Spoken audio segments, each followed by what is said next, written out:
Welcome to एनिमेशियाक्स YouTube channel. यहाँ horror stories मिलती है। अगर आपको हॉरर स्टोरी पसंद है तो चैनल सब्सक्राइब कर लीजिए। तो चलो शुरू करते हैं आज की स्टोरी। सुमित एक छोटे शहर का लड़का था। उम्र रही होगी लगभग 19-20 साल। पढ़ाई करने के लिए वो पहली बार गांव से दिल्ली आया था।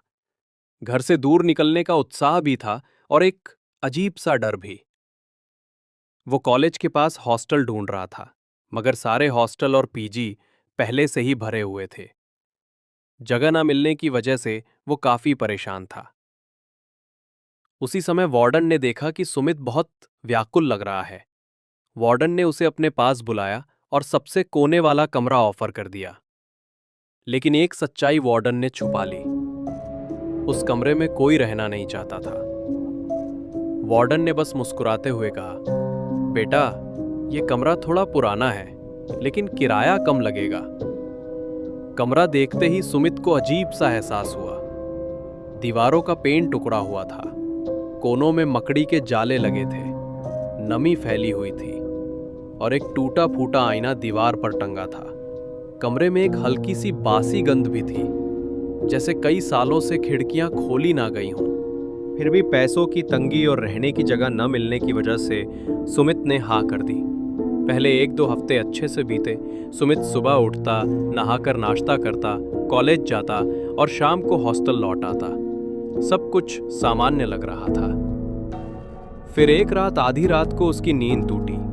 उसे लगा जैसे दीवार के भीतर से कोई हल्की सी खटखटाहट हो रही हो। उसने सोचा शायद चूहे होंगे और करवट बदलकर सो गया।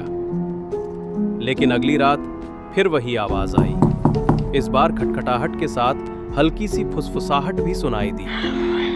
दरवाजा खोलो, दरवाजा खोलो। सुमित का दिल तेजी से धड़कने लगा। उसने हिम्मत करके लाइट जलाई। कमरे में कुछ नहीं था। दरवाजा खोलकर देखा, बाहर भी कोई नहीं। वो सोचता रह गया कि शायद ये उसकी ही गलती से सुनी हुई आवाज हो। दिन बीतते गए, लेकिन कमरे का अजीबपन बढ़ता गया। दीवारों के उखड़े पेंट पर उसे बार बार लगता कि कोई चेहरा उभर रहा है। कभी किसी औरत की आंखें, कभी होठ। वो घबरा जाता और नजरें फेर लेता। सबसे ज्यादा डरावना था आईना। जब भी सुमित उसमें देखता, उसे लगता उसके पीछे कोई खड़ा है। शुरू में धुंधली परछाई, फिर धीरे धीरे साफ होती हुई। एक रात उसने साफ देखा, लंबे काले बालों वाली एक औरत, फीका चेहरा, खोखली आंखें। उसके होठ हिल रहे थे और वो धीमी आवाज में बोली, ये कमरा मेरा है। सुमित ने पलटकर पीछे देखा, वहां कोई नहीं था। फिर जब उसने दोबारा आईने में देखा तो परछाई भी गायब हो चुकी थी।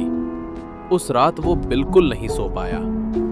उसे बार बार ऐसा लगता जैसे कोई उसके कान में फुसफुसा रहा हो।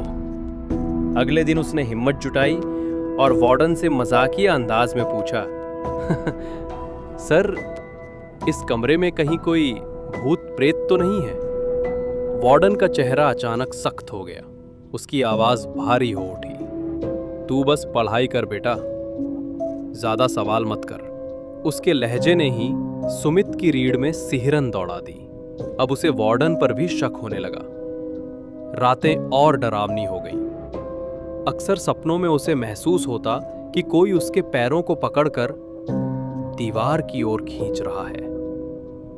वो चीखना चाहता, मगर उसकी आवाज गले में ही अटक जाती। धीरे धीरे उसका चेहरा पीला और आंखें लाल रहने लगी। आखिरकार एक दिन उसने वार्डन को घेर ही लिया। सच बताइए सर, इस कमरे में क्या हुआ था? वार्डन ने गहरी सांस ली और सुमित की हालत देखकर सच बता दिया। कई साल पहले एक लड़की ने यहीं फांसी लगाई थी। कहते हैं उसकी आत्मा अब भी यहाँ भटकती है। जो भी किराएदार यहाँ रहा, कुछ दिनों से ज्यादा नहीं टिक पाया। कोई पागल हो गया, कोई बिना बताए भाग गया। लेकिन अब ये कमरा तेरा है। रहना है तो रह, वरना कल निकल जा। सुनकर सुमित का दिल बैठ गया।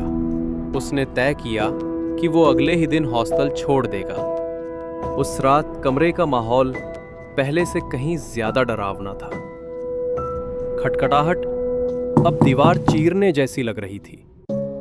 बासी गंध अचानक सड़ांध में बदल गई। सुमित कांपते हुए आईने के पास पहुंचा।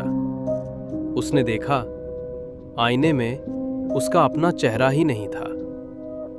वहां वही औरत खड़ी थी। इस बार वो मुस्कुरा रही थी। उसकी मुस्कान इतनी भयावह थी कि किसी की भी जान निकल जाए।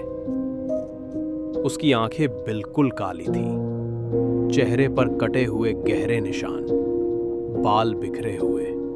और तभी ठंडी आवाज गूंजी, "एखुन तुमी कोथाओ जाबे ना, अब तू कहीं नहीं जाएगा, अब ये कमरा सिर्फ तेरा है।"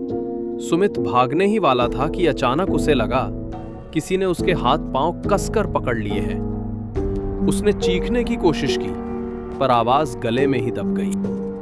उसकी नजर धुंधली पड़ गई और फिर सब कुछ अंधेरे में डूब गया।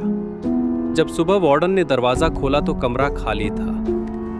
ना सुमित था, ना उसका सामान, लेकिन दीवार पर एक नया चेहरा उभर आया था, बिल्कुल सुमित जैसा। शाम को वार्डन नए लड़कों को हॉस्टल के कमरे दिखा रहा था। वो मुस्कुराया और बोला, "कोने का कमरा खाली है, कोई चाहे तो रह सकता है, किराया थोड़ा सस्ता पड़ेगा।"